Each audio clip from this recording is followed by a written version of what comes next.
Olá pessoal, no último vídeo a gente viu lá no nosso exemplo de contas bancárias que se a gente tirasse o try-catch da chamada system.in.read, lá no método aguardar enter, o programa parava de compilar, certo? Isso por quê? Porque esse método system.in.read ele pode lançar uma exceção do tipo IOException, que é uma exceção verificada. Então o compilador reclama se não existiu o try-catch. Então, portanto, uma exceção ser verificada significa que o compilador confere se ela está sendo tratada ou não. Para esses casos, a gente tem duas opções, certo? A classe que chama um método que lança uma exceção verificada, ela tem duas opções. Ou ela trata a exceção usando o block try-catch, que é o que a gente fez lá que é o que tem no código de exemplo, ou então é necessário informar explicitamente que a exceção pode acontecer. Então, ou seja, eu estou chamando o system.in.read, mas eu não vou fazer try-catch. Então eu, que sou o método aguardar enter, tenho que dizer lá na minha assinatura, olha, eu posso gerar um IOException. E aí essa verificação passa a ser obrigatória para quem chama o aguardar enter. Então se lá no aguardar enter eu dizer que ela pode gerar um IOException ao invés de colocar um try-catch, agora quem chamar aguardar enter vai cair no mesmo caso de novo. Então para chamar aguardar enter, como ela gera uma exceção verificada, ou tem que tratar com try-catch, ou tem que repetir, né, a mesma coisa de dizer que ela também pode gerar uma exceção verificada. Isso vai voltando, né, no máximo até a chamada do método main, aí alguma coisa tem que ser feita. Okay?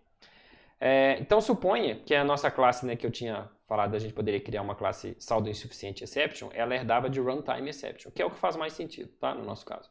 Mas só que por um exemplo didático, suponha que ao invés de declarar ela herdando de runtime exception, a gente declara herdando de exception. Nesse caso, a nossa classe saldo insuficiente exception passa a ser uma exceção verificada. Tá? Então aqui, suponha que na hora de declarar a classe eu mudei aqui, agora ela herda de exception. Com essa alteração, né, supondo que lá no método sacar ele lance uma exceção do tipo saldo insuficiente exception, agora é o seguinte, ó, então como é que vai ficar? Então essa seria a implementação do método sacar, vamos esquecer esse detalhe aqui por enquanto. Tá aqui uma declaração normal do método sacar, se tem saldo, diminui o valor do saldo, se não tem, lança um saldo insuficiente exception, certo? Eu estou criando aqui um objeto do tipo saldo insuficiente exception, com o número da conta e o saldo. Tá? Repare o seguinte, como essa exceção é verificada, ou eu coloco o try-catch aqui, né, ou eu aviso que essa exceção pode ser gerada. Né? Repare que aqui não faz sentido eu colocar um try-catch, tá? Porque aqui é o método que está gerando a exceção. Então, se fosse colocar o try-catch aqui, não precisava nem gerar a exceção, tá certo? Então, nesse caso, o que a gente precisa fazer é mudar a assinatura do método aqui, a linha de assinatura, e acrescentar aqui, ó, logo depois que termina de declarar o método, que esse método lança saldo insuficiente exception. Repara que tem um S, não. Aqui não é o throw, não. Aqui é throws. Então isso aqui significa, lança, né? O presente em inglês. Então aqui eu estou dizendo que o método sacar lança, ou pode lançar, uma exceção do tipo saldo insuficiente exception. Ok? Então é a segunda opção aqui. Eu tinha dito que a gente tem duas opções. Ou a gente trata usando o bloco try-catch, ou a gente informa explicitamente que a exceção pode acontecer. Então isso aqui a gente está informando explicitamente que a exceção pode acontecer. Aí qual que é o resultado agora? Quem chama o método sacar, agora, ou como sacar gera uma exceção verificada, quem chamar o método sacar cai no mesmo caso de novo. Ou coloca a chamada do método sacar dentro do bloco try-catch, ou vai ter que colocar throw saldo insuficiente exception também na assinatura. E isso vai voltando até alguém colocar um try-catch. Tá certo?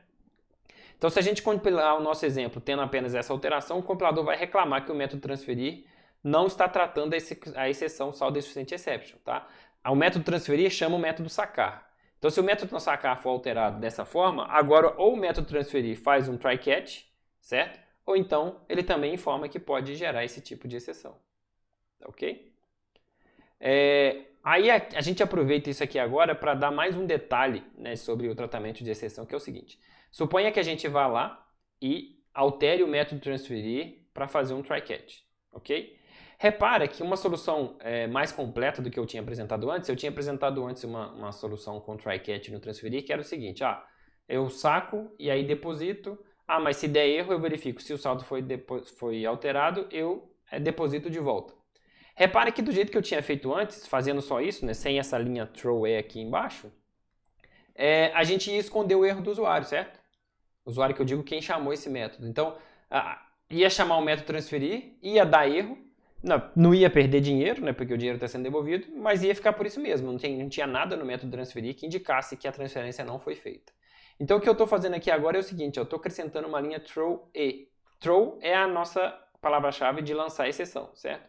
Só que ao invés de dar um new num objeto, eu estou usando a própria variável e aqui, ó. Então o que eu estou fazendo é o seguinte, eu estou relançando a mesma exceção.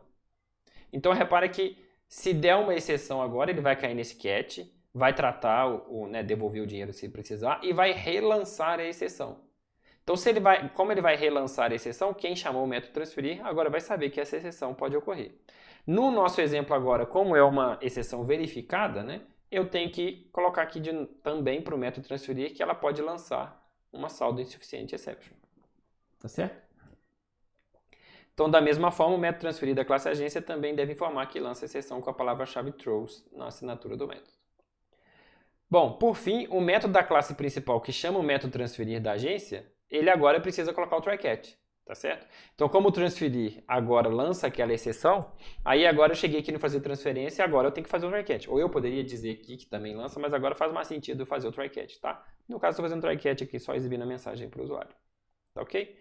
Então, sobre a exceção verificada é isso. Só mais detalhes aqui. É importante notar que o uso de exceções verificadas provoca uma necessidade de tratamento em cascata que pode ser bem tedioso e pouco efetivo. Então, use com moderação. Tá? Repare que é bem chato eu ficar tendo que tratar isso. Né? E também a gente não pode decidir só porque é chato ou não é. Na verdade, tem um motivo. Assim, a gente usa a exceção verificada quando é para uma situação que o programador pode não lembrar. Bom, me desculpem. Então aqui, ó, essencialmente a gente usa exceção verificada nos casos onde pode acontecer falhas que não dependem do programador que está usando a classe e, portanto, ele provavelmente não pensaria nelas. Então, no caso de um HD cheio, por exemplo, você está desenvolvendo um método lá para salvar os dados, você não vai pensar isso, ou não faz muito sentido fazer uma verificação primeiro se tem espaço no disco, né? A não ser que seja uma aplicação que seja referente à grande movimentação de dados. Né? Então, a gente usa a exceção verificada quando faz sentido, ou seja, quando é uma coisa que provavelmente o programador não vai pensar. Tá certo? É isso.